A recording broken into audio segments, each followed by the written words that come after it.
আমরা পুরো মানে ধন্দের মধ্যে হয়েছে, কিছু বুঝতেই পারছি না যে কী হয়েছে।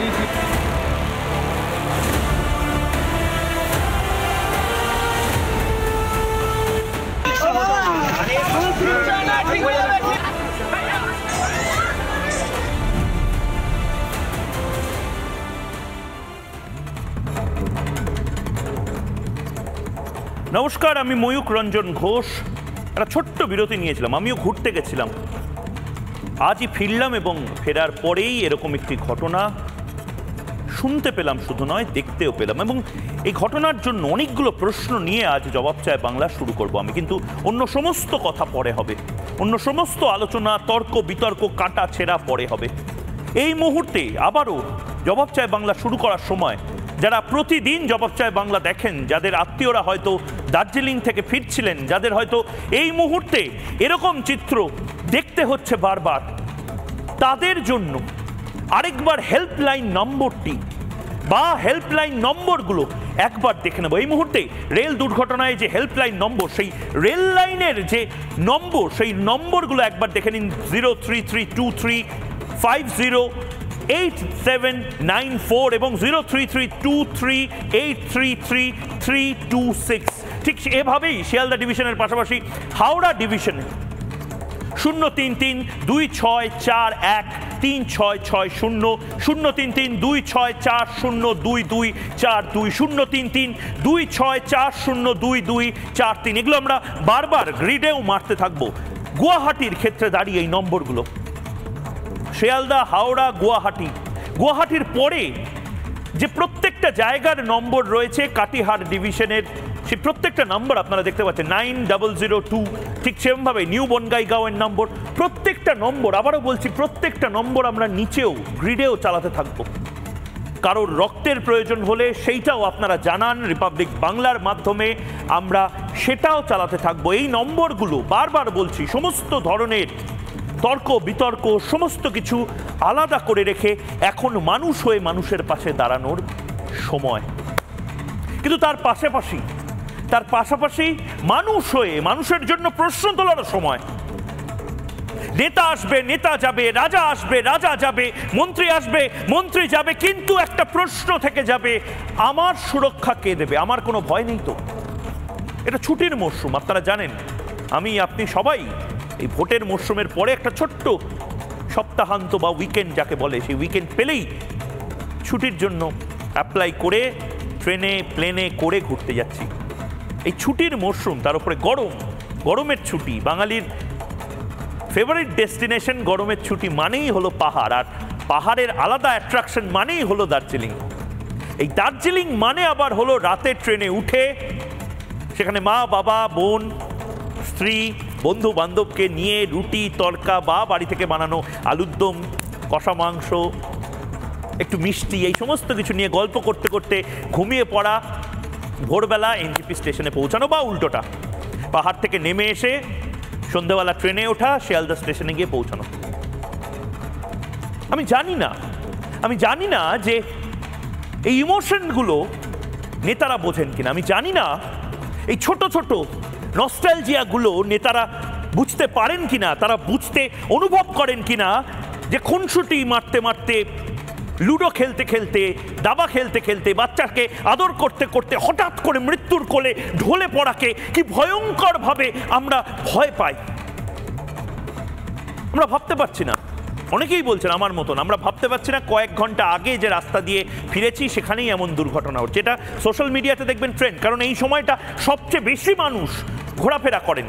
রেল পুজোর অলরেডি টিকিট যে বিক্রি হয়ে গেছে সেইটা বড় বড় করে বলেছে। ঠিক সেভাবেই গরমের ছুটিতে কত টিকিট, বাঙালির কত ডেস্টিনেশনে এই ট্রেনের মাধ্যমে যাওয়া, সেই বিশ্বাসটা যেন আঘাত না লাগে। আবারও বলছি, দুর্ঘটনা হবে, এর পরেও হয়তো হবে, দুর্ঘটনা কেউ আটকাতে পারবে না, ভবিতব্য কেউ আটকাতে পারবে না, কিন্তু অযোগ্যতা, অপদার্থতা, সিস্টেমেটিক এরার, এই সমস্ত কিছু আটকানো সম্ভব। রেল কি সেটা করছে? ভারতের রেল মন্ত্রক কি সেটা করছে? আমি এই কথাগুলো কেন বলছি, তার কারণ দেশের মানুষ খুব সহনশীল, দেশের মানুষ অসহায়, কিন্তু তারা বড্ড সহনশীল। তারা জানে যে ট্রেন লেট করবে, তারা জানে যে ট্রেনে সমস্যা হবে, তারা সবকিছু বোঝার যেন দায় নিয়ে ফেলেছে। রাজ্যের, দেশের, বিদেশের, বিশ্বের সমস্ত সমস্যা সাধারণ মানুষ যেন বোঝার দায় নিয়ে ফেলেছে, যেন সেটা তাদের গুরু দায়িত্ব বোঝার। কিন্তু এটা বোঝাবো কি করে যে যাত্রী সুরক্ষাটা এটাও পাই পাই করে বুঝে নেওয়াটা রেলের যাত্রীর দায়িত্বের মধ্যে পড়ে। কিভাবে নিরাপদে যাত্রা করবেন এর জন্য রেলের দায়িত্ব আপনাকে আশ্বস্ত করা। রেলের দায়িত্ব আপনাকে বলছি, আমাদেরকে আশ্বস্ত করা যে আমি যখন ঘুমিয়ে থাকবো, আমি যখন গল্পের বইটা পড়তে পড়তে একটু করে চোখ বন্ধ হয়ে আসবে এবং তারপর নিরাপদে যে আমি স্টেশনে নামবো, এই দায়িত্বটা নেওয়া আসলে রেলের কাজ। এটা বাস্তবে খুব বড় সমস্যা। কিন্তু কিছু মৃত্যু, একটা দুর্ঘটনা, তা নিয়ে ঘোলা জলে মাছ ধরাটাও সমস্যা। রেলমন্ত্রককে প্রশ্নের জবাব দিতে হবে। রেলমন্ত্রী তিনি প্যাসেঞ্জার সেফটি, রেল সেফটি, তার সুরক্ষা, তার স্বাচ্ছন্দ্যের জন্য কি করছেন এটা নিয়ে তাকে জবাবদিহি করতে হবে। কিন্তু বিরোধীরা যে কাজটা করছেন সেটাও বোধহয় ঠিক নয়। কথায় কথায় রেলমন্ত্রীর পদত্যাগ দাবি করা, এবং এমন একটা সময় যখন প্রথমে প্রয়োজন হচ্ছে রেস্কিউ অপারেশনটাকে শেষ করা, প্রথমে প্রয়োজন হচ্ছে যে বেসিক যে জায়গাটা তৈরি হয়েছে, ক্রাইসিস তৈরি হয়েছে, সেই ক্রাইসিস ম্যানেজমেন্ট করা। ঠিক সেই সময় ঘোলা জলে মাছ ধরাটাও ঠিক নয়। যারা পদত্যাগ দাবি করছেন রেলমন্ত্রী, তারা নিজেরা কতবার পদত্যাগ করেছেন? প্রথমবার রেলমন্ত্রী হিসেবে মমতা বন্দ্যোপাধ্যায় দায়িত্ব নিয়েছিলেন 1999 সালের 13ই অক্টোবর। অটল বিহারী বাজপেয়ী মন্ত্রিসভার রেলমন্ত্রী ছিলেন মমতা।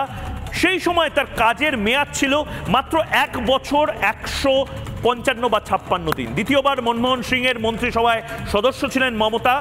সেই সময়ও তিনি দায়িত্বে ছিলেন 22 মে 2009 থেকে 19 মে 2011। 1 বছর 362 দিন দায়িত্বে ছিলেন ম্যাডাম রেল মিনিস্টার, রেলমন্ত্রী মমতা বন্দ্যোপাধ্যায়। এই 2 মেয়াদে, অর্থাৎ মমতা বন্দ্যোপাধ্যায়ের রেলমন্ত্রীর দায়িত্বে থাকার সময়, আবারও বলছি, মমতা বন্দ্যোপাধ্যায় রেলমন্ত্রী দায়িত্বে থাকার সময় রেলে দুর্ঘটনা ঘটেছে 893 বার রেল দুর্ঘটনা হয়েছে। কতবার মমতা বন্দ্যোপাধ্যায় পদত্যাগ করেছেন?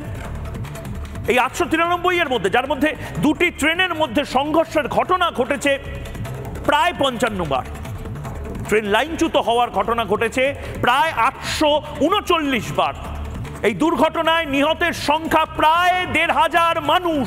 আমি, আপনি কতবার মন্ত্রীরা পদত্যাগ করেছে? বিজেপি সরকার এই সূত্রের খবরগুলো সামনে আনছে, কিন্তু এই প্রশ্নটাও করছে হয়তো যে আজ যারা পদত্যাগ দাবি করছে তারা কতবার পদত্যাগ করেছে। আসলে 2 বার লাল বাহাদুর শাস্ত্রী রেলমন্ত্রী থাকাকালীন এবং নীতিশ কুমার রেলমন্ত্রী থাকাকালীন পদত্যাগ করেছিলেন। 2010 সালে 28 মে পশ্চিম মেদিনীপুরের খেমাশুলি এবং সরডিহার মাঝে লাইনচ্যুত হয় মুম্বাইগামী জ্ঞানেশ্বরী এক্সপ্রেস। কে পদত্যাগ করেছিল? লাইনচ্যুত সেই বগিতে সজোরে ধাক্কা মারে একটি মালগাড়ি। কে পদত্যাগ করেছিল? বিভৎস এই ট্রেন দুর্ঘটনার সময় কে পদত্যাগ করেছিল? 148 জন মানুষ যখন মারা যায়, কে পদত্যাগ করেছিল? 2010 সালের 19 জুলাই সাঁইথিয়া স্টেশনে দাঁড়িয়ে থাকা বনাঞ্চল এক্সপ্রেসের পেছনে ধাক্কা মারে উত্তরবঙ্গ এক্সপ্রেস। কে পদত্যাগ করেছিল? এই দুর্ঘটনায় 63 জনের প্রাণ যায়। কে পদত্যাগ করেছিল? আহত হন 165 জন। কে পদত্যাগ করেছিল? একবারও পদত্যাগ করেননি রেলমন্ত্রী। মালগাড়ি ও কাঞ্চনজঙ্ঘা দুর্ঘটনায়, আবারও বলছি, এই দুর্ঘটনা নিয়ে রেলমন্ত্রীকে প্রশ্ন করব, চোখে চোখ রেখে প্রশ্ন করতে হবে, মানুষের হয়ে প্রশ্ন করতে হবে, অনেকগুলো প্রশ্নের উত্তর রেলমন্ত্রককে দিতে হবে। কিন্তু এই প্রশ্নগুলোর থেকেও বড় কথা হলো এই রাজনীতি করার এই সময়টা নয়। মানুষের লাশের উপর রাজনীতি হতে পারে না। আজ জবাব চাই বাংলাতে। আমি কয়েকটা প্রশ্ন করছি এবং সেই প্রশ্নগুলো এক এক করে আপনাদেরকে করছি। প্রশ্ন 1, মালগাড়ি চালককে কে TAN 912 দিয়েছিল? মালগাড়ির চালককে কে TA 912 দিয়েছিল? মালগাড়ির চালককে কে পারমিশনটা দিয়েছিল যেখানে সিগন্যালিং ফেলিয়ার ছিল? সেই সিগন্যালিং ফেলিয়ার থাকার সময় কে এই পারমিশনটা দিয়েছিল? এইটা একটা প্রশ্ন। এছাড়া আরেকটা প্রশ্ন এই মুহূর্তে, দ্বিতীয় প্রশ্ন, এই মুহূর্তে সিগন্যাল ছাড়া মালগাড়ি কি করে এগোলো? সিগন্যাল ছাড়া মালগাড়ি আজও এত উন্নত হয়ে গেছে, আমরা এত কিছু করে ফেলছি, এখনো সিগন্যাল ছাড়া মালগাড়ি কিভাবে এগোতে পারে? এই প্রশ্নগুলো বেসিক, কারণ এই প্রশ্নগুলো জেনে টিকিট কেটে তারপরে কনফার্মেশন নিয়ে তারপর নিজের বার্থ খুঁজে তারপর নিজের যাতায়াত করাটা সম্ভব নয়, এটা রেলকে উত্তর দিতে হবে। ঠিক এর পাশাপাশি আরেকটি প্রশ্ন, যে প্রশ্নটা বাংলার মানুষ প্রতি মুহূর্তে আমি আপনি প্রত্যেকে করেন, সে প্রশ্নটি এই মুহূর্তে 3 নম্বর প্রশ্ন, প্রত্যেকটা আপনার প্রশ্ন, রেল মন্ত্রককে জবাব দিতে হবে এই মুহূর্তে। 3 নম্বর প্রশ্ন, কাঞ্চনজঙ্ঘা এক্সপ্রেস কেন দাঁড়িয়েছিল? কি কারণে ট্রেনটি দাঁড়িয়েছিল? তার মানে কি ধরে নেওয়া যায় যে সিগন্যালিং প্রবলেম ছিল? তার মানে কি ধরে নেওয়া যায় যে এই ট্রেনটি যে দাঁড়িয়েছিল এটা লোকালি হয়েছে, ম্যানুয়ালি হয়েছে? হয় নাকি হোয়াটসঅ্যাপ, ফেসবুক, এত বড় বড় ওয়াইফাই এর যুগে, বড় বড় সার্ভারের যুগে আমরা আজও উদ্ভ্রান্ত সেই আদিম যুগে পিছিয়ে থাকবো এবং কিছু মানুষ মারা যাবে? চলতে পারে না। এটা যাত্রীদের কাজ নয়, এটা সরকারের কাজ, রাষ্ট্রের কাজ। আমরা তো টাকা দিচ্ছি, পরিষেবা পাচ্ছি। ঠিক এই জায়গা থেকে 4 নম্বর প্রশ্ন, এই মুহূর্তে 4 নম্বর প্রশ্ন আপনাদের। তথ্য আদান প্রদানে ফাঁক ছিল, বারবার বলা হয় কমিউনিকেশন, গণজ্ঞাপন, মাস কমিউনিকেশনকে বলা হয়। তথ্য আদান প্রদানে বোধহয় সমস্যা ছিল স্যার, আপনারা নিজেরা বলছেন সিগন্যালিং এ প্রবলেম ছিল, ম্যানুয়াল সিগন্যালিং, এই সমস্ত কিছু আমরা বুঝি না। হয় আমরা যেটা বুঝি সেই বেসিক জিনিসটা হচ্ছে আমি টাকা দিচ্ছি, 10 টাকা, 20 টাকা, 500 টাকা দিচ্ছি, কিন্তু সেফটিটা দিন, সুরক্ষাটা দিন, স্বাচ্ছন্দ্যটা দিন। দিতে পারবেন? আসুন তা নিয়ে কাটাছেড়া করি। কিন্তু এই মুহূর্তে একটা ব্রেকিং নিউজ এসেছে, এই ব্রেকিং নিউজটাও এই মুহূর্তে আজকের দুর্ঘটনাকে কেন্দ্র করে বড় ব্রেকিং নিউজ। এই মুহূর্তে ট্রেন দুর্ঘটনার পর আপ লাইনে ট্রায়াল রান শুরু হলো। এই মুহূর্তে ব্রেকিং নিউজ, ট্রেন দুর্ঘটনার পর আপ লাইনে ট্রায়াল রান শুরু হলো, অর্থাৎ কিছুক্ষণের মধ্যেই আপ লাইনে সাধারণ দিনের মতন ট্রেন যাতায়াত শুরু হবে। সেই ছবি আমরা দেখাচ্ছি এই মুহূর্তে ট্রায়াল রানের ছবি আমরা দেখতে পাচ্ছি। দেখে নেওয়া হচ্ছে কোনো ধরনের কোনো অসুবিধা নেই তো, কারণ এই ট্রায়াল রান যদি সাকসেসফুল হয়, সাফল্য হয়, এই ট্রায়াল রান যদি সাফল্য পাওয়া যায়, তাহলে এই মুহূর্তে আমি একবার বিট্টুর কাছে যাব। বিট্টু একদম স্পট থেকে রয়েছে। বিট্টু এই মুহূর্তে তোমার পেছনে আমি দেখতে পাচ্ছি আর্থ মুভিং মেশিন রয়েছে, জেসিবি রয়েছে, আরপিএফ এর বহু কর্মীরা রয়েছেন এখনো সেখানে। একবার দেখাও গোটা চিত্রটা, তোমার চোখে গোটা বাংলা দেখুক একবার।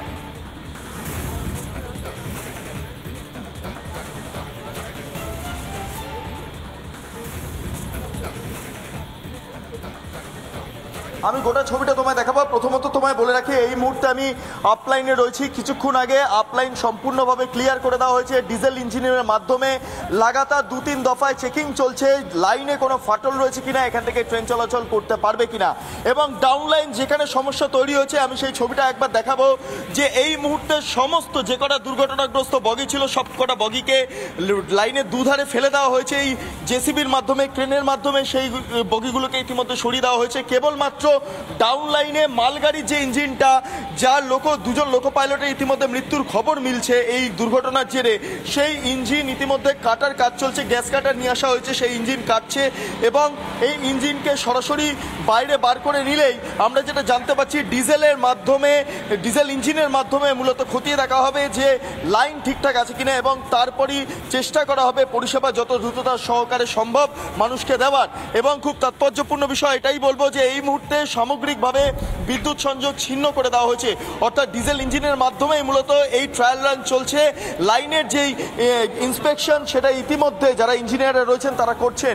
এবং অত্যন্ত গুরুত্বপূর্ণ যে বিষয়টা, যে দুর্ঘটনা ভয়াবহতা কতটা, সেটা যে ইঞ্জিন রয়েছে, যেটা মূলত মালগাড়ির ইঞ্জিন, যা কাঞ্চনজঙ্ঘা এক্সপ্রেসের পেছনে ধাক্কা মারে, সেই ইঞ্জিনের সামনের অংশটা যদি দেখি বা চাকার দিকের অংশটা দেখি, আমি দেখতে পারবো দুমড়ে মুচড়ে গিয়েছে। আমার ভিডিও জার্নালিস্ট রবিকে বলবো একবার সামনে সামনের দিকের যদি ছবিটা দেখানো যায়, অত্যন্ত ভয়ঙ্কর কন্ডিশন এই মুহূর্তে ইঞ্জিনের। তুমি বুঝতেই পারছো যে যেই সংঘাত ঘটেছে, অর্থাৎ কাঞ্চনজঙ্ঘা এক্সপ্রেসের সঙ্গে যেই ধাক্কা লেগেছে সেটার তীব্রতা কতটা ছিল।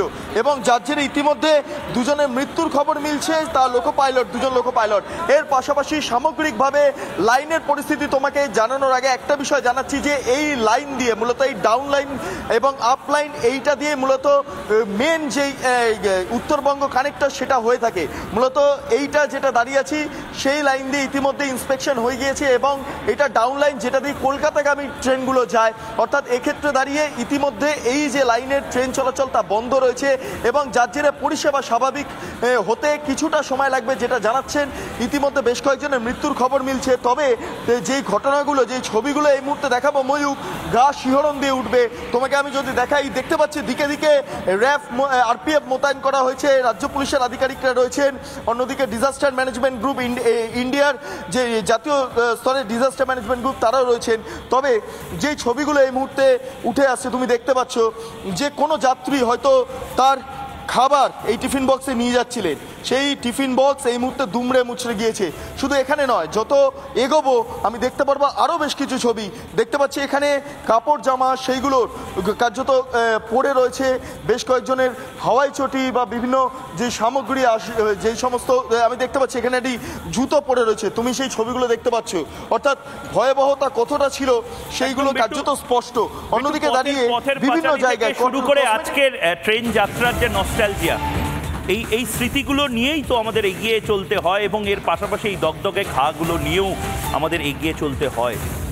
প্রত্যেকবার এরকম একটি ছবি আমরা দেখাই, প্রত্যেকবার এরকম একটি ছবি দেখি এবং তারপর অনেকগুলো প্রশ্ন, অনেক নেতা মন্ত্রীদের আশা, দায় চা খেলা, রেলমন্ত্রীর ভুল স্বীকার, দুমড়ে মুচড়ে যাওয়া কামড়া, এই সমস্ত কিছু আমাদের বলতে হয়। কিন্তু কোথাও একটা থামতে হবে, কোথাও একটা থেমে বলতে হবে যে এই মুহূর্তে এই ছবিগুলো কবে বন্ধ হবে। আমি জানি দুর্ঘটনা এভাবে আটকানো যায় না। আমি আপনি গাড়ি নিয়ে যদি রাস্তায় বেরোই, হয়তো গাড়িতে দুর্ঘটনা ঘটতে পারে, এটা প্রবাবিলিটির অঙ্ক। কিন্তু প্রতিবার যদি গাড়ি নিয়ে বেরোনোর সময় আমার টায়ারটা একটু ভুল থাকে, সিগন্যালিংয়ে যদি প্রবলেম থাকে, প্রতিবার গাড়ি নিয়ে বেরোনোর সময় আমি যদি সিট বেল্টটা না পরি, তাহলে তো কার্যত মৃত্যুকে ডেকে আনা, দুর্ঘটনাকে ডেকে আনা। অপদার্থতা বা অযোগ্যতা সেটা কখনোই প্রতিবার দুর্ঘটনার নামে চালানো হয়তো যায় না। যারা এই মুহূর্তে রয়েছেন, আজকে বিতর্ক না, আজকে বোঝার চেষ্টা করব। কারণ বিজেপিও ট্রেনে চড়ে, তৃণমূলও ট্রেনে চড়ে, সিপিএম, কংগ্রেস, আইএসএফ, যে আপলিটিক্যাল বলে নিজেকে, সেও ট্রেনে চড়ে। ট্রেন আমাদের লাইফ লাইন ভারতবর্ষে। যারা এই মুহূর্তে রয়েছেন তাদের সাথে আলাপ করিয়ে দেবো। এই মুহূর্তে সুদীপ্ত গুহ রয়েছেন, বিজেপি মুখপাত্র রয়েছেন, সমীর গোস্বামী প্রাক্তন রেল কর্তা রয়েছেন, অরিত্র দত্তমণিক অভিনেতা, নীলাদ্রি ভট্টাচার্য আইনজীবী রয়েছেন এবং অনলাইনে আমাদের সঙ্গে রয়েছেন তথাগত রায়, ঘটনাসূত্রে মেট্রো রেলের প্রাক্তন চিফ ইঞ্জিনিয়ার এবং প্রাক্তন রাজ্যপাল তথাগতবাবু রয়েছেন। আমি সমীরদা আপনাকে দিয়ে শুরু করতে চাই। সমীরদা, এই চিত্রগুলো খুব ডিস্টার্বিং। প্রতিবার আমাকে এই কথাই বলতে হয়, ডিস্টার্বিং। আর প্রতিবারই আমি সাংবাদিক হিসেবে অসহায় বোধ করি যে এই চিত্রগুলো বদলাতে কী কী করা যায়। আমাদের দেশ তো অনেক এগোচ্ছে, এই চিত্রগুলো কেন থেকে যাবে? আবার গাফিলতির অভিযোগ কেন হবে? সমীরদা, দেখুন, সমগ্র রেল প্রশাসনের পক্ষ থেকে আজকে যারা প্রাণ হারিয়েছেন অথবা আহত হয়েছেন তাদের প্রতি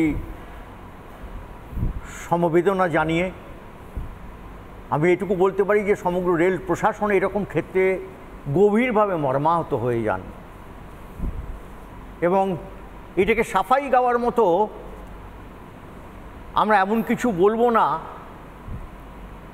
যেটা মানুষের কাছে আরও বেদনাদায়ক হয়ে উঠবে। তবে এইটুকু বলতে পারি, আপনি যখন প্রশ্ন করলেন তখন এরকম আগাম কোনো প্রতিশ্রুতি দেব না যে আজকের পর আর কাল থেকে হবে না। আমাদের টার্গেট থাকে 0 অ্যাক্সিডেন্ট, কিন্তু শুধু ভারতেই অ্যাক্সিডেন্ট হয়, রেল অ্যাক্সিডেন্ট হয় বা অন্য অ্যাক্সিডেন্ট হয় তা তো নয়। রেল অ্যাক্সিডেন্টও সারা বিশ্বে যেখানে যেখানে রেল চলে সেখানেই ঘটে। আপনারা একটু খোঁজ করলেই সবাই মিলে জানতে পারবো আমরা। না, কিন্তু প্রতিবার কি সিগন্যালিং বা ম্যানুয়াল এরার বা এই অটোমেটিক সিগন্যাল কাজ করছে না, এই অ্যান্টি কলিশন ডিভাইস নেই, কবচ নেই, এই সমস্ত যুক্তি খাটে স্যার? কিন্তু আপনি আবার একটা অন্য জিনিস দেখুন, বিগত কয়েক বছরের তুলনায় আমাদের ট্রেন অ্যাক্সিডেন্ট বর্তমানে অনেকাংশে কমে গেছে। এইটা কোনো অজুহাত হতে পারে না। আমি কখনোই বলছি না যে কমে গেছে সুতরাং আমরা ধোয়া তুলসী পাতা, না, আজকেরটার জন্য আমরা দায়ী, নিশ্চয়ই দায়ী, কিন্তু সেটা তদন্ত সাপেক্ষ দেখতে হবে, তদন্ত করে যে কেন হলো। তার কারণ এমন একটা ঘটনা ঘটে গেছে যে যারা বলতে পারতেন সে সঠিকভাবে কি হয়েছিল, দুজন ড্রাইভার, মালগাড়ির ড্রাইভার এবং অ্যাসিস্ট্যান্ট ড্রাইভার এবং কাঞ্চনজঙ্ঘা এক্সপ্রেসের গার্ড মারা গেছেন। এখন সমস্ত ব্যাপারটা কমিশনার অফ রেলের সেফটি, রেলের যারা দুর্ঘটনা তদন্ত করেন, আপনারা জানেন তারা কিন্তু রেল মন্ত্রীর অধীনে নন, অন্য মন্ত্রকের অধীনে। তারা তদন্ত করে বলবেন, তখন আমরা বলতে পারবো, কিন্তু তার আগে তো বলা যাবে না। আপনি যেগুলো বলছিলেন রেল ট্র্যাকের কন্ডিশন, হ্যাঁ ট্র্যাকের কন্ডিশন পুরনো, কিন্তু নিয়মিত মেরামত হচ্ছে। আমাদের মেরামত করতে গেলে কিছুটা ব্লক নিতে হয়, তখন আমরা সমালোচিত হই, আমরা মুখ বুজে সহ্য করি যে অত্যাধিক ভিড় হচ্ছে, মানুষের কষ্ট হচ্ছে ইত্যাদি, কিন্তু কারণটা তো মেনটেনেন্স ওয়ার্ক। এখানে সিগন্যালিংয়ের ওয়ার্কও চলছিল, কারণ যান্ত্রিক ত্রুটি সর্বক্ষেত্রেই ঘটে। ঠিক, আমাদের বাড়িতেও কি ঘটে না? কোনো যেখানে যন্ত্র আছে, আমাদের তো লাইট ফেল হয়ে কেটে যায় অনেক সময়, ইলেকট্রিসিটি, তো সেগুলোকে তো বলতে হবে। আমরা সামগ্রিকভাবে সবাই মিলে যদি এরকম চিন্তা করি, যে মঙ্গল চিন্তা করি যে রেল অ্যাক্সিডেন্ট কাল থেকে যাতে না হয়, এবং তার জন্য আমরা সকলে মিলিতভাবে চেষ্টা করব, সে রেলের লোক হই বা না হই, যেখানে যা দেখব সেখানে ত্রুটি বিচ্ছুতি তুলে ধরবো, তাহলে তো হবে না। আমরা একেও দেখতে পেয়েছি যে সুদূর দিল্লি থেকে রেলমন্ত্রী জানতে পেরেই সরাসরি চলে এসছেন এবং তারপর বাইকে করে ঘটনাস্থলে গেছেন, সেটা তো দেখতে হবে একটু। ঠিক, আমি আপনার কাছে আসবো, আবার বাকিরাও রয়েছে। তথাগত বাবু এই মুহূর্তে রয়েছেন। তথাগতদা, খুব গুরুত্বপূর্ণ আজকের সন্ধেটি, কারণ এরকম সন্ধে মানে আমাদের মনে যেন আতঙ্ক বারবার ফিরিয়ে না আনে। আমি খুব স্পেসিফিক্যালি বলছি, তথাগতদা আপনারাই বারবার বাজার অর্থনীতি বা যে আজকের সমাজের কনজিউমারিজমের কথা বলেন। আমি যদি বলি যে টাকা আমি দিচ্ছি, অরিত্র দিচ্ছে, সেই পরিষেবা যদি না দেওয়া হয় তখন আমরা কি করব? আমরা কি কনজিউমার কোর্টে যাব? আমরা কি বারবার এই লড়াইটা লড়ব? রেল প্রথমে প্রাথমিকভাবে নিরাপত্তা এবং স্বাচ্ছন্দ্য এই দুটো জিনিস দিচ্ছে না বলেই কি আজকে বিরোধীরা এই ধরনের প্রশ্ন ঘোলা জলে মাছ ধরার মতন জায়গা তৈরি করতে পারছেন? তথাগত রায়।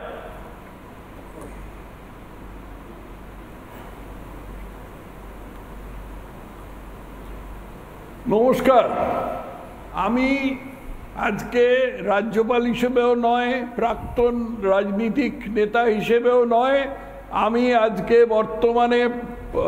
আজকে প্রাক্তন রেল কর্মী হিসেবে বলছি, রেলের অ্যাক্সিডেন্ট এমন একটা জিনিস যেটার মধ্যে অনেক কিছু জড়িয়ে থাকে, যার মধ্যে ট্র্যাকের অবস্থা জড়িয়ে থাকে, যার মধ্যে রোলিং স্টক জড়িয়ে থাকে, যার মধ্যে সিগন্যালিং জড়িয়ে থাকে, এবং তার মধ্যে মানুষ অবশ্যই জড়িয়ে থাকে, অর্থাৎ যারা ট্রেন চালাচ্ছে, যারা ট্রেনের গার্ড, তাদের স্টেশন মাস্টার, এদের সকলের একটা ভূমিকা থাকে। এইগুলোর থেকে কি কারণে অ্যাক্সিডেন্ট হয়েছে সেটা সিদ্ধান্ত করা, সেটা সাব্যস্ত করা সহজ কাজ নয়, সেটা সময় সাপেক্ষ কাজ, এবং সেই জন্য কমিশনার অফ রেলওয়ে সেফটি আছেন যিনি, তিনি করেন। এবং তিনি, আমি যতদূর খবর পেলাম যে তিনি ব্যাপারটার মধ্যে নেমে পড়েছেন, এবং রেল মন্ত্রী নিজে সেই অকুস্থলে গিয়ে যে অত্যন্ত ত্বরার সঙ্গে ওখানে পৌঁছেছেন, তাতে ব্যাপারটার গুরুত্বই সূচিত হয়েছে। এবং আমি নিশ্চিত যে কমিশনার রেলওয়ে সেফটি এটা আবিষ্কার একজন করবে। গরিব আমি শ্রমিক, এখনো একজন পর্যন্ত সাধারণ যা মানুষ, জেনেছি তারা তো এত কিছু বোঝে না তথাগতদা। হয়েছে। তাদের নিরাপত্তার জন্য তাদের রাত্রির বেলা তাদের রুটি গুড় খেয়ে রাত্রে স্লিপার ক্লাসে যাওয়ার ক্ষেত্রে দাঁড়িয়ে ভোরবেলা এরকম কোনো অ্যাক্সিডেন্ট ঘটলে তাদেরকে কি জবাবদিহি করব আমরা? এটার মধ্যে রাজনীতি আসার কথা নয়, কিন্তু রাজনীতি তো আসছে, তার কারণ কিছু তো একটা গন্ডগোল রয়েছে। জবাবদিহি তো নিশ্চয়ই করতে হবে তাদেরকে, তো বুঝেছি, কিন্তু তাদের তো জবাবদিহি তো করতে হবে। কিন্তু আজকে আমরা এই যে আলোচনায় এর মধ্যে আমরা কি জানতে চাইছি, কি কারণে অ্যাক্সিডেন্টটা হলো, না অ্যাক্সিডেন্ট হলে এবার ভবিষ্যতে কি করতে হবে, না একটা দোষ দেবার মতন একটা বলির পাঁটা খাড়া করতে হবে, কোনটা আমরা খুঁজছি এটা আমাদের পরিষ্কার হওয়া দরকার। নির্দিষ্টভাবে বলতে গেলে এরপরে কি করতে হবে, আমাদের প্রতিবার এই জিনিসগুলো না করে নেক্সট টাইম কি করতে হবে, তথাগততা সেই দিকে যদি স্পেসিফিক ফোকাস করে। নেক্সট টাইম যেটা করতে হবে আমার মতে সেটা হলো যে অ্যান্টি কলিশন ডিভাইস লাগাতে হবে।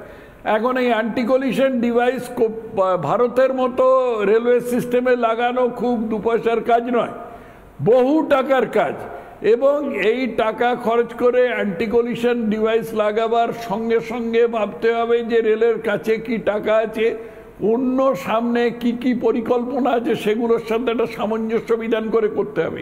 আমি জানি কথাটা আজকের পরিপ্রেক্ষিতে খুব হৃদয়হীন শোনাচ্ছে, যে মানুষ মরে যাচ্ছে আর সেখানে আমি অন্য পরিকল্পনা অন্য প্রকল্পের কথা ভাবছি, কিন্তু এটাই হচ্ছে বাস্তব, সমস্ত মিলিয়ে চলতে হবে। ভারতের রেলওয়ে সিস্টেম যেরকম মানে সুদূর যেরকম বিশাল এবং পৃথিবীর মধ্যে সম্ভবত আজকে তৃতীয় বৃহত্তম এবং একটা ম্যানেজমেন্ট এন্টাইটির আন্ডারে বৃহত্তম, সেই পরিস্থিতিতে এই জিনিসগুলো বিবেচনা করে এর মধ্যে সামঞ্জস্য বিধান করে চলতে হবে। এর কোনো দ্বিতীয় রাস্তা নেই। যারা মারা গেছেন, যারা আহত হয়েছেন, তাদের প্রতি আমার হৃদয়ের সমবেদনা জানাচ্ছি, কিন্তু আগামী দিনে যেটা করতে হবে সেটা হচ্ছে অ্যান্টি কলিশন ডিভাইস লাগাতে হবে। লাগাতে হলে যা খরচা হচ্ছে সেই খরচাটা সেই টাকাটা খুঁজে বার করতে হবে, আর খুঁজে বার না করতে পারলে নিরুপায় অপেক্ষা করতে হবে। ঠিক ঠিক। তথাগতবাবু আপনি আমাদের সঙ্গে থাকুন, আমি অরিত্র এবং সুদীপ্ত বাবুর কাছে যাব। আমি প্রথমে অরিত্র তোমাকে দিয়ে শুরু করছি। অরিত্র, তথাগতবাবু হয়তো ঠিক বলছেন, একদম 200%, মানে সে কারণেই উনি বিশেষজ্ঞ হিসাবে আজকে এসেছেন। সুদীপ্তবাবুও নিজের আর্গুমেন্ট দেবেন, সমীর গোস্বামী তো অবশ্যই এত বছর রেলে কাজ করেছেন, কিন্তু এগুলো কি সত্যি মানে চিরে ভিজবে? তার কারণ টেনশন, এই টেনশনটা মারাত্মক জিনিস। অরিত্র, তুমি আড্ডা মারতে মারতে দার্জিলিং মেলে যাচ্ছি, কাল সকালে এক্সাইটমেন্ট দার্জিলিংয়ে ওঠার, এনজিপিতে যাব বা এনজিপি থেকে ফিরবো, জবাব চায় বাংলাতে, স্টুডিওতে আসবো, সব ঠিক আছে, সকাল 9টায় এরকম একটা দুর্ঘটনা। আমারও তো মনে টেনশন ধরবে যে পরের বার আমি ট্রেনটাকে প্রেফার করব কি না। প্রবলেমটা কি হচ্ছে এই মুহূর্তে কনজিউমার হিসেবে, আমি গ্রাহক হিসেবে কি কি জায়গা আমি দাবি করতে পারি, এবং রেল, আবারও বলছি রাজনীতি করার সময় নয়, কিন্তু রাজনীতির অপশনটা আসছে কেন? কারণ বিরোধীরা এগুলো বলতে পারছে, কারণ কুছ তো গলত হয়। এই জায়গাটা তুমি যদি একটু বলো। দেখুন, যে কোনো রকম দুর্ঘটনা হলেই, বিশেষত এই ধরনের রেলওয়ের দুর্ঘটনা হলে আমরা যে কোনো একটা দিকে দোষ দিয়ে দিই। আইদার বলি যে ড্রাইভার ঘুমিয়ে পড়েছিলেন, দেখেননি, অন্যমনস্ক ছিলেন ইত্যাদি, অথবা আমরা যন্ত্রের দিকে দোষ দিয়ে দিই যে যন্ত্রটা খারাপ ছিল, সিগন্যাল ফেইলিয়ার হয়েছে ইত্যাদি ইত্যাদি, চাকায় ফাটল, নানা রকমের জিনিস। এইবার এই দুয়ের মাঝখানে একটা গ্রে এরিয়া আছে। সেই গ্রে এরিয়াটা নিয়ে ভারতবর্ষের অধিকাংশ ডিপার্টমেন্টে কিচ্ছু কাজ হয় না। তার নাম হচ্ছে HCI বা HMI, হিউম্যান কম্পিউটার ইন্টারাকশান অথবা হিউম্যান মেশিন ইন্টারাকশান। ধরুন আপনি একটা টিভির সাথে রিয়্যাক্ট করছেন, যে টিভিতে এই বোতামটা দিলে এইটা হবে। এবার টিভির সমস্যা অথবা আমার সমস্যা, এই দুয়ের মাঝখানে যে কানেকশানটা রয়েছে, যে টিভির কোন ডিজাইনের সাথে আমি কিভাবে রিয়্যাক্ট করছি, এই যে কমিউনিকেশান, এটা খুব ইম্পর্টেন্ট। আপনি যদি রেলের যে মেমোটা প্রকাশ্যে এসেছে দেখেন, যে সিগন্যাল খারাপ থাকাকালীন ভয়েস মেমো দিয়ে নাকি ডিরেকশান দেওয়া হচ্ছিল। যে ভয়েস মেমো যখন ঢুকছে, আমার যদি সিগন্যাল খারাপ থাকে, কেন চলছিল সেখানে ট্রেন? আচ্ছা, এবার আপনি বলবেন যে তাহলে কীভাবে সমস্যার সমাধান করা যাবে? সমস্যার সমাধানটা খুব সিম্পল, রুট কজ আইডেন্টিফাই কিচ্ছু করতে পারে না। প্রথম যে কজটা, সেটা হচ্ছে যে একটা 6 সিগমা মেথোডোলজি ফলো করলেই হয়ে যায়। যে design, measure, analyse, improve and control. এটা সামান্য একটা জিনিস। এবার আপনি ভাববেন যে এত বড় রেল আপনি চালাতে পারবেন? দেখুন, প্রথম কথাটা হচ্ছে মোর দ্যান 3 লক্ষ শূন্য পদ রয়েছে রেলে। আপনি যে কোনো রেলওয়ে লোকো পাইলটদের সাথে কথা বলুন, এক একজন পাইলটকে দিয়ে 2 জনের বা 3 জনের কাজ এক একজনকে দিয়ে করাতে হয়। এবার যখনই আপনি একজন কর্মীকে দিয়ে তার যতটা দেবার ক্ষমতা তার থেকে বেশি তাকে দিয়ে করাবেন, তখন স্ট্রেসফুল হয়ে যাবে, তখন সে ওভারওয়ার্ক করতে গিয়ে তার বার্ন আউট সিচুয়েশন হয়ে যাবে। এবং এই যে শুধুমাত্র লোকো পাইলট বা গার্ডই নয়, আজকে এই ট্র্যাক যারা অপারেট করে সেই জায়গাগুলো, গ্যাংম্যান, বিভিন্ন জায়গায় হাজার হাজার পদ ফাঁকা, সেই জায়গাগুলোয় লোক নেওয়া হচ্ছে না, যার জন্যে মেনটেনেন্স করা, জিনিসপত্রগুলোকে দেখা, কোথায় কি হচ্ছে এই ব্যাপারে দেখার লোক নেই। সেই জায়গাগুলোকে কস্ট অপটিমাইজ করার জন্য গভর্নমেন্ট একটা কল ফেলেছে, অধিকাংশ জায়গায় বিভিন্ন থার্ড পার্টিকে দিয়ে আউটসোর্স করে দিচ্ছে। এবার সেই থার্ড পার্টি ভেন্ডারকে, যাকে দ্বারা আপনি মেনটেনেন্সটা আউটসোর্স করলেন, সে সঠিকভাবে করছে কি না সেটাও তো আপনাকে দেখতে হবে। ফলে প্রথম কথা, ম্যানেজমেন্ট মেথোডোলজিতে প্রথম কথা আপনাকে রুট কজ আইডেন্টিফাই করতে হবে। এই বাইনারি পদ্ধতিতে যে আইদার মানুষ খারাপ অথবা যন্ত্র খারাপ, এই না করে মানুষ ও যন্ত্রের যে আন্তঃসম্পর্ক সেইটা আপনাকে খুঁজে বার করতে হবে যে কোথায় ভুল ছিল, কেন সিগন্যাল দেখতে পায়নি, অথবা কেন তার এই মেশিনটা ডিস্টার্ব হয়েছে। এবং লোক নিতে হবে, এবং সেই প্রত্যেকটা মানুষের যে নির্দিষ্ট দেবার ক্ষমতা, সেই প্রোডাক্টিভিটি, সেইটাকে যতক্ষণ না পর্যন্ত আপনি অপটিমাইজ করবেন, ততক্ষণ পর্যন্ত পৃথিবীর দ্রুততম রেল এনেও আপনি এই রেল নেটওয়ার্কে কিছু করতে পারবেন। ঠিক। এবং তার পাশাপাশি সুদীপ্তর কাছে এই প্রশ্নের উত্তরগুলো নেওয়ার আগে তার পাশাপাশি আরেকটা প্রশ্ন, যে প্রশ্নটা আমার প্রশ্ন ছিল একদম শুরুতেই, যে প্রশ্নটা করেছিলাম 4 নম্বর প্রশ্ন, যে প্রশ্নটা হলো কমিউনিকেশনের, বেসিক কমিউনিকেশনের ক্ষেত্রে দাঁড়িয়ে কি ঘাটতি ছিল। আমরা অনেক দূরে গিয়ে গেছি, তথ্য আদান প্রদানে ভারতবর্ষ 1 নম্বরে বোধহয়, কিন্তু তারপরেও রেলের মতন এত সেন্সিটিভ একটা জায়গায় তথ্য আদান প্রদানে কি ফাঁক ছিল? স্টেশন মাস্টারের সাথে রাস্তায় যিনি রয়েছেন তার, ট্রেনের মধ্যে যিনি রয়েছেন তার, ট্রেনের বাইরে যিনি রয়েছেন তার, কমিউনিকেশনের যুগে সবচেয়ে পেছনে, সবচেয়ে অবহেলিত কি এই তথ্য আদান প্রদানটাই রেলওয়ে মন্ত্রকে? সুদীপ্ত বাবু। দেখুন, প্রথম কথা হচ্ছে যে 3 লাখ যে শূন্য পদ আছে বলা হচ্ছে, এর মধ্যে বহু পদ এই কারণে শূন্য যে সেই কাজগুলো আজকে আর নেই। ধরুন, আজ থেকে 50 বছর আগে যেভাবে সিগন্যালিং সিস্টেম যেখানে ছিল, যেখানে পতাকা দিয়ে সিগন্যালিং চালানো হতো, বা ধরুন যেভাবে রেলের কার্ড তোলা হতো, আজকে এটা পুরোপুরি অটোমাইজড হয়ে গেছে, এবং যে জন্য এখানে নতুন করে লোক নেওয়ার কোনো দরকার নেই। দ্বিতীয়ত হলো যে মেনটেনেন্স, আপনারা যদি বলেন যে আউটসোর্সিং করা, এটা কিন্তু সর্বক্ষেত্রে এই জিনিসটা অ্যাপ্লিকেবল হচ্ছে। আপনি স্টেট ইলেকট্রিসিটি বোর্ড থেকে শুরু করে বিভিন্ন জায়গায়, প্রত্যেক জায়গায় এটা হচ্ছে, এবং এটা আরও অনেক বেশি এফিসিয়েন্টলি এই জিনিসটা কাজ করে। 5 জন মানুষ মারা গেছে, আমি বলছি খুব দুঃখের ঘটনা, এবং আমি বলছি যে কোনো এই ধরনের জিনিসই দুঃখের ঘটনা। কিন্তু একটা জিনিস, যে পৃথিবীর হেন কোনো রেল সিস্টেম আছে যেরকম দ্বারা কবচ বা এটসেট্রা সিস্টেম চালু করেছে, সেটা ফুল প্রুফ। এইবার হচ্ছে যে কবচ সিস্টেমটা খুব তাড়াতাড়ি, স্যার যেটা বললেন, উনি আমাদের স্যার ছিলেন যাদবপুরে, স্যার যেটা বললেন আমি সে সম্পর্কে বলি। 2001 থেকে 2007-এর মধ্যে, এই পিরিয়ডে ইন্দ্রনীল মজুমদার, মোস্ট প্রবাবলি নাম, এক ইঞ্জিনিয়ার টেক্সাস ইনস্ট্রুমেন্টের, তিনি এই সিস্টেমটা উনি বের করেন। ভারতবর্ষে 2012-তে এটা টেস্ট হয়, যখন নাকি ইউপিএ গভর্নমেন্টে ছিল। 2012-তে টেস্ট হওয়ার পর ওই টেস্টের তারা ফেল করার পর নেক্সট 2 বছর বসেছিল। আমাদের গভর্নমেন্ট আসার পর দেখা যায় যে বিদেশ থেকে যে জিনিসটা আসবে তার দাম এত বেশি যে সেটা পুরোপুরি যদি চালু করতে হয়, রেলটাকে বিক্রি করে দিতে হবে, তার কস্টিং এত বেশি। আমাদের আরেকটা মজবুরি আছে, আমাদের 5 টাকায় মানুষকে রেল চড়াতে হয়। এইরকম বিভিন্ন, আমরা 5 টাকা থেকে 6 টাকা হলে রেল বন্ধ করে দেবে যাত্রীরা এবং বিরোধী দল। এখানে ঘটনাটা হচ্ছে যে আমরা যখন নাকি আমাদের গভর্নমেন্ট যখন এলো, আমাদের গভর্নমেন্ট আবার নতুন করে নিজস্ব সিস্টেম, আইআইটি থেকে শুরু করে বিভিন্ন আরডিএসও, এদের দিয়ে নিজস্ব সিস্টেম চালু করে 5 থেকে 6 বছর লেগে যায়, এবং আলটিমেটলি দেশ স্বাধীনতা 75 বছর পর আমরা এই কবচ সিস্টেমটা চালু করি। ঘটনা হচ্ছে আমাদের এইদিকে তো চালু হয়নি।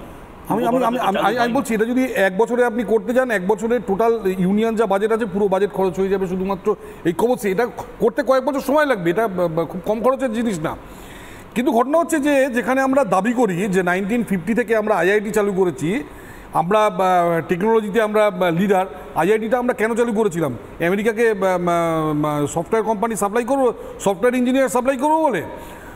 আমরা মোদিজি আসার আগে, তার আগে যে 70 বছর আমাদের দেশ যে চলেছে সেই 70 বছরে আইআইটি থেকে এতগুলো আইআইটি ছিল, এত বড় বড় ইনস্টিটিউট, রিসার্চ ইনস্টিটিউট, সিএমইআরআই, আমরা এই জিনিসটা আজ থেকে 25 থেকে 30 বছর আগে শুরু করিনি?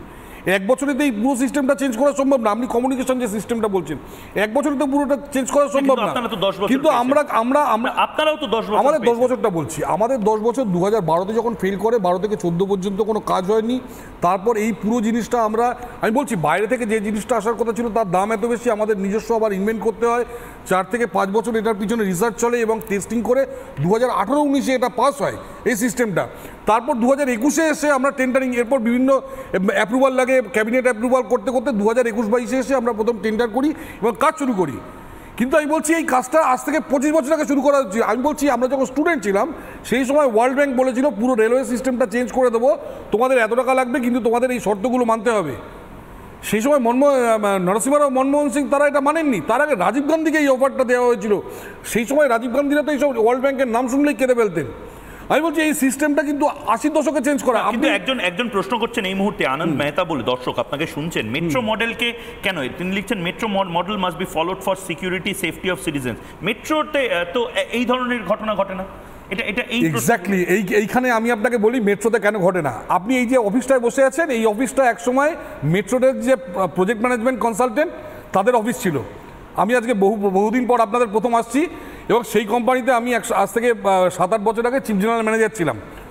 মেট্রো সিস্টেমটা হলো মেট্রো আলাদা আলাদা কোম্পানি তৈরি করেছে, যেমন Calcutta metro rail corporation, Delhi metro rail corporation, Bombay metro rail corporation. আপনার রেলে ঠিক যেমন স্টেট ইলেকট্রিসিটি বোর্ডকে 3 ভাগে ভাগ করেছেন বুদ্ধদেব ভট্টাচার্য, ঠিক সেরকম বা অন্যান্য সেই সময়কার ইউপিএ আমলের প্রত্যেকটা স্টেট গভর্নমেন্ট রেলকে, এটা আমি বিজেপি হিসাবে বলছি না, আমি আমার নিজের অ্যাজ এ ইঞ্জিনিয়ার মতামত দিচ্ছি, রেলকে ইমিডিয়েটলি 3টে আলাদা কোম্পানিকে ভাগ করতে হবে। আপনি মেট্রো রেলটাকে চালাচ্ছেন একটা কর্পোরেশনের আন্ডারে এবং নট আন্ডার রেল। মেট্রো চালাচ্ছেন আপনি আন্ডার আরবান ট্রান্সপোর্ট ডিপার্টমেন্ট। আলাদা আপনি ফরেন কনসালটেন্ট নিয়ে আসছেন তার জন্য। আপনি তথাগতবাবুকে জিজ্ঞেস করলে আপনি জানতে পারবেন, যখন তথাগতবাবুরা কাজ করেছিলেন তখন ওনাদের কাছে ফরেন টেকনোলজি ছিল না। ওনারা নিজেরা ভেরি ইন্টেলিজেন্ট ম্যান, ওনারা নিজেরা ডিজাইন করেছিলেন। আজকের দিনে এই প্রত্যেকটা মেট্রো রেল যে হচ্ছে সেখানে ফরেন কনসালটেন্ট আনা হচ্ছে, তাদের 500 থেকে 600 কোটি টাকা খরচ করা হচ্ছে। সাধারণ রেলে আপনি যদি কর্পোরেশন করতে যান, কালকে এমন আন্দোলন হবে পুরো রেল সিস্টেমটাকে জ্যাম করে দেওয়া হবে। আপনি রেলের কর্পোরেশনের এই তো মেনটেন্যান্স আউটসোর্স করা হচ্ছে, তাই নিয়ে শুনছেন কত কথা। কালকে আপনি যদি রেলে কর্পোরেশন বানাতে, আমি বলছি রেলের একমাত্র সলিউশন কর্পোরেশন করা। এটা আমি বিজেপি হিসাবে না, আমি সুদীপ্ত গুহ হিসাবে বলছি। বেসরকারীকরণের দিকেই আপনি বলছেন, রেলকে বিক্রি করে দেওয়ার ক্ষেত্রে আপনি বলছেন। আমি আবার বলছি, আমি আমার তকমা, আমি উত্তর দিচ্ছি। আমি আমার তকমা হাঁটিয়ে আমি সুদীপ্ত গুহ বলছি, যখন টেলিকম সম্পূর্ণ গভর্নমেন্টের আন্ডারে ছিল, পাড়ায় একটা লোকের বেশি কেউ টেলিফোন রাখতে পারতো না। যখন এয়ারলাইন্স শুধুমাত্র গভর্নমেন্ট চালাতো, গভর্নমেন্টের ক্লাস 1 অফিসাররা ছাড়া মানে তারাও বিমানের টিকিট কাটতে পারতো না। আজকে দেখছেন সারা পাড়ার লোক সবার কাছে একটা করে মোবাইল আছে। আজকে আপনি দেখছেন যে এয়ার টিকিট কাটছে, হাওয়াই চপ্পল পরে লুঙ্গি পরেছে এয়ার টিকিট কাটছে, গরিব মানুষেরা এয়ারে চড়ছে। আপনি রেল যতক্ষণ পর্যন্ত রেলকে আপনি একটা ইনএফিশিয়েন্ট সিস্টেম চালাতে পারেন না। আমি আবার বলছি, আমি বিজেপি মুখপাত্র হিসাবে বলছি না, আমি সুদীপ্ত গুহ হিসাবে বলছি, কিন্তু রেলকে আপনি যদি কর্পোরেশন না করেন এর সলিউশন হবে না। সরকারকে এই প্রশ্নটা করতে হবে। এটা আমি আবার বলছি, আচ্ছা আপনাকে আবার সময় দেব। নীলাদ্রিদা রিপোর্ট করতে চান? নীলাদ্রিদা ঘুরে ফিরে সেই একই প্রশ্ন আজকে আপনাদের হয়ে বোধহয় আমাকেও বলতে হচ্ছে যে সত্যিই তো এত অ্যাক্সিডেন্ট হবে কেন, এত ফেলিয়ার নেগলিজেন্স হবে কেন? মানে আমি যদি আজ তিনবার যদি আমি কথা বলতে বলতে আটকে যাই, 3বার যদি আমার কথা বলার সময় আমি যদি ক্যামেরার দিকে না তাকাই, আমাকেও প্রশ্নের মুখে পড়তে হবে। আমার কর্তৃপক্ষ জিজ্ঞেস করবে চ্যানেলে যে তুমি আদৌ সঞ্চালনাটা পারছো তো? এই বেসিক জায়গাটা কেন থাকবে না? এটা কি আপনি মনে হয় যে কর্পোরেটাইজ করতে হবে রেলকে? না ময়ূক, কোয়েশ্চেন কর্পোরেটাইজেশন নয়, কোয়েশ্চেনটা হলো ফার্স্ট হলো অ্যাকাউন্টেবিলিটি। Who is accountable? তোমাকে প্রথমে আইডেন্টিফাই করতে হবে যে একটা দুর্ঘটনা হলে পরে কে অ্যাকাউন্টেবল। আমি বলছি না যে দুর্ঘটনা হবে না, তুমি ঠিক বলেছো, রাস্তায় গাড়ি বেরোলে গাড়ি অ্যাক্সিডেন্ট হতেই পারে, আমরাও সেই প্রবাবিলিটিটা নিয়ে চলি। কিন্তু কোয়েশ্চেনটা হলো যে after 75 years of independence and 10 years of এই বিকশিত ভারত মডেলের সরকারে এখনও কেন সেই কলিশন সিস্টেম থাকবে না? আমরা ফ্লাইটে জানি TCS বলে একটা সফটওয়্যার থাকে, যে কিছু হলে পরে প্লেনগুলো যদি পাশাপাশি চলে আসে সরে যাবে, তার জন্য একটা অথরিটি আছে DGCA। তো এরকম একটা অথরিটি বানাক গভর্নমেন্ট, যাকে অ্যাকাউন্টেবল করবে। Accountability starts from the top. যদি আজকে আমার ডিপার্টমেন্টের কিছু হয়, the head has to roll. আমি বলছি রেল অ্যাক্সিডেন্ট হবে, কভাজ হয়নি কেন, কস্ট অনেক কিছু আছে। প্রবলেমটা হচ্ছে এই সরকার এখন বেশি হলো গিয়ে ফোকাস হলো গিয়ে বন্দে ভারত আর বুলেট ট্রেন। কিন্তু দেখতে হবে এই যে লোকগুলো মারা গেছে, যে জেনারেল কম্পার্টমেন্টের লোকগুলো মারা গেছে, এই লোকটা কিন্তু কোনদিনও বন্দে ভারত চলবে না। এই লোকটা কিন্তু দাদা অভিজিৎ পাল বলে একজন দর্শক বলছেন যে অন্য দেশে তো রেল প্রাইভেট কোম্পানি হিসেবে চলে, চলুক। এটাকে কি আপনারা সমর্থন করেন? If there is an accountability চলুক, if there is an accountability চলুক। কিন্তু আজকের দিনে শোনো রোজগার, আমাদের দেশের রোজগার এক নাকি ময়ূক, আজকের দিনে আমাদের দেখতে হবে এত বছর ধরে হয়েছে। এর আগে আমার মনে আছে ব্যাঙ্গালোরে যখন ট্রেন অ্যাক্সিডেন্ট হয়েছিল অনেক বছর আগে, আমরা তখন ছোট ছিলাম, তখন CK Jaffer Sharief rail minister ছিল, উনি সঙ্গে সঙ্গে রিজাইন করেছেন on the ground what moral responsibility. এই যে আজকে আমাদের জানতে হবে, লোকেদেরকে নিতে হবে মরাল রেসপন্সিবিলিটি। আমি বাকিরাও হাত তুলছেন তাদের কাছে, হ্যাঁ তাদের কাছে যাওয়ার আগে আমি একবার আপনাকে শুধু আরেকবার আপনি হয়তো আমার ইন্ট্রোডাকশনে যে আমি কথাগুলো বলি সেটা মিস করে গেছেন হয়তো। 99 সালে মমতা বন্দ্যোপাধ্যায় রেলমন্ত্রী হন এবং মমতা বন্দ্যোপাধ্যায় রেলমন্ত্রী থাকাকালীন 1 বছর 362 দিন এবং তার আগে এক বছর রেলমন্ত্রী থাকেন, 893টি অ্যাক্সিডেন্ট হয়, যার মধ্যে প্রায় 1500 মানুষ মারা যান। মমতা বন্দ্যোপাধ্যায় 800 বার ছেড়ে দিন 8 বারও পদত্যাগ করেননি। মমতা বন্দ্যোপাধ্যায় সেই সময় উত্তর দিয়ে দেয় এটা আমি মমতা ব্যানার্জি 1999 না না আমি সেই সময় পদত্যাগ করার বেশি চলছে। আজকের দিনে নীতিশ কুমার সেই সময় পদত্যাগ করেছিলেন, মমতা বন্দ্যোপাধ্যায় তার মানে আমরা যে অবস্থায় তখন ছিলাম, আজকের দিনে আমরা একই জায়গায় পড়ে রয়েছি। দাদা একটু উত্তর তাহলে 10 বছরে কি হলো? একদম এটার উত্তর সুদীপ্ত গোদি, কিন্তু একটা কম একদম আমার সময় প্রায় শেষের দিকে ছোট ছোট করে প্রত্যেকের থেকে উত্তর নেব। আমি বলে লাস্ট যেটা উড়িষ্যাতে হলো, কি করলো? CBI করে বললো যে এই অফিসিয়াল রেসপন্সিবল। ঠিক আছে, রেসপন্সিবল, তো এখানে করুক, ইমিডিয়েটলি অ্যারেস্ট করুক। তাহলে কালপেবল রেসপন্সিবিলিটি বলতে দিন। প্রথম কথা হচ্ছে অ্যাকাউন্টেবল বলছেন মমতা ব্যানার্জি দুবার, আমি একটু স্মরণ করি যে দুবার রেলমন্ত্রী হয়েছেন। প্রথমবার এতবার উনি রেজিগনেশন দিয়েছেন যে ওনার রেজিগনেশন নিয়ে কার্টুন বেরোতো 99 থেকে 2001, RK Laxman একের পর এক কার্টুন বের করেছেন, মানে এতবার উনি রেজিগনেশন দিয়েছেন। দ্বিতীয়বার যখন উনি রেলমন্ত্রী হলেন তখন আবার সেই শুরু হলো অ্যাক্সিডেন্ট হওয়া। এইবার উনি নিজে রেজিগনেশন না দিয়ে পুরো দোষটা CPM এর ঘাড়ে চাপিয়ে দিলেন। উনি বললেন যে ওই CPM এর লোকেরা নাকি ঘুমের ওষুধ খাইয়ে দিয়েছিল এটসেট্রা, এইসব বলে উনি দ্বিতীয়বার চালিয়েছেন। আমি বলছি আমরা সম্পূর্ণভাবে দায়িত্ব নিচ্ছি, যেহেতু রেল আমাদের উপর, রেল আমরা সম্পূর্ণভাবে দায়িত্ব নিচ্ছি, কিন্তু আমরা শুধুমাত্র বন্দে ভারত বা বুলেট ট্রেন চালাইনি। আপনি দেখবেন এর আগের গভর্নমেন্ট রাজধানী চালিয়েছে একের পর এক কি দুরন্ত উড়ন্ত ফুটন্ত বিভিন্ন ট্রেন চালিয়েছে। না কিন্তু সত্যনারায়ণ রাও বলে একজন দর্শক এটাও তো বলছেন সুদীপ্ত বাবু, কেউ কিন্তু বন্দে ভারত ইনগরেট করার টাকা থাকছে, কবচ চালু করার টাকা কেন থাকছে? কবচের টাকা তো আছে, বলছি কবচ তো আমরাই চালু করলাম, আমরা আসার আগে কেউ কেন ভাবেনি এই কবচ চালু করার কথা? আপনারা খুব ভালো করেছেন, কবচ চালু করছি, আপনারা ভালো করেছেন,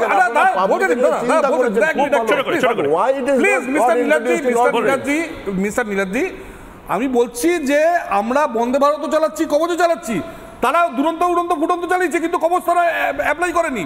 সেই সময় তো IIT ছিল, IIT নাকি বিশ্বের 1 নম্বর ইনস্টিটিউট, তাহলে সেই সময় আপনারা অ্যাপ্লাই করেননি কেন? আপনারা তো দুরন্ত উড়ন্ত ফুটন্ত রেল বাজেটের মধ্যে নার্সিং কলেজ তৈরি করা, রেল বাজেটের মধ্যে স্টেডিয়াম তৈরি করা, রেল বাজেটের মধ্যে নাগরদোলনা তৈরি করা, কত কিছু আমরা দেখে এসেছি। সেই সময় কেন কবচ সিস্টেম চালু করেননি আপনারা? আমরা তো এসে কবচ সিস্টেম টেস্ট চালু করলাম,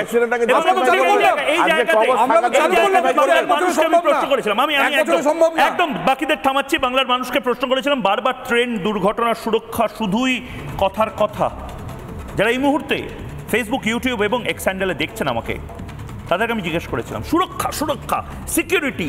আমি ট্রেনে নিশ্চিন্তে যাব, আমি ঘুমাবো ট্রেনে, আমি ঝিমাবো ট্রেনে, কিন্তু আমি নিশ্চিন্তে প্ল্যাটফর্মে পৌঁছে যাব। এই মুহূর্তে ফেসবুকে কত শতাংশ মানুষ বলছেন?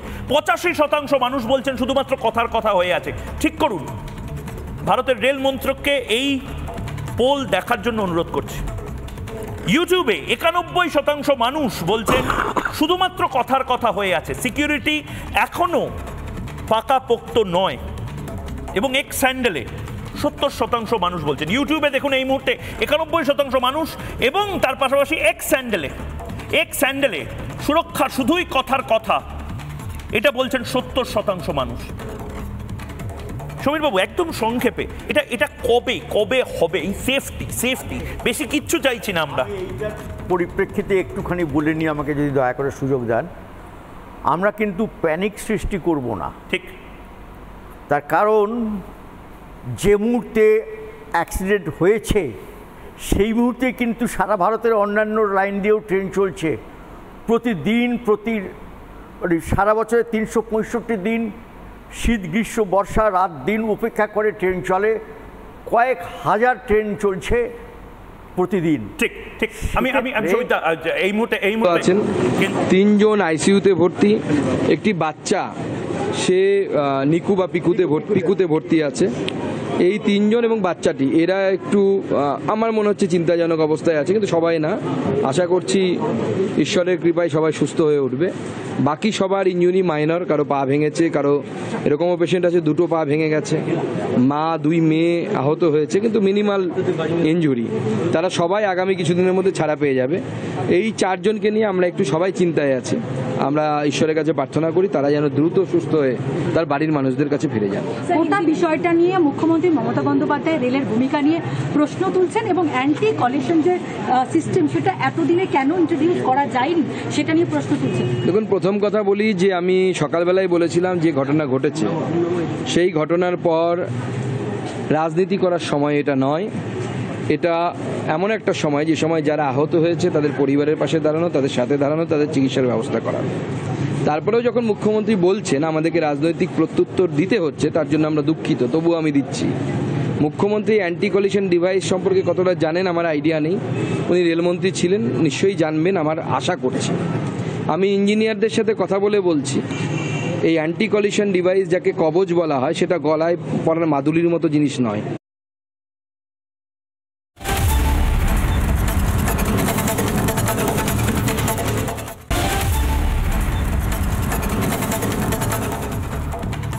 জবাব চায় বাংলা আজ এ পর্যন্তই। কাল ফের কথা হবে চোখে চোখ রেখে।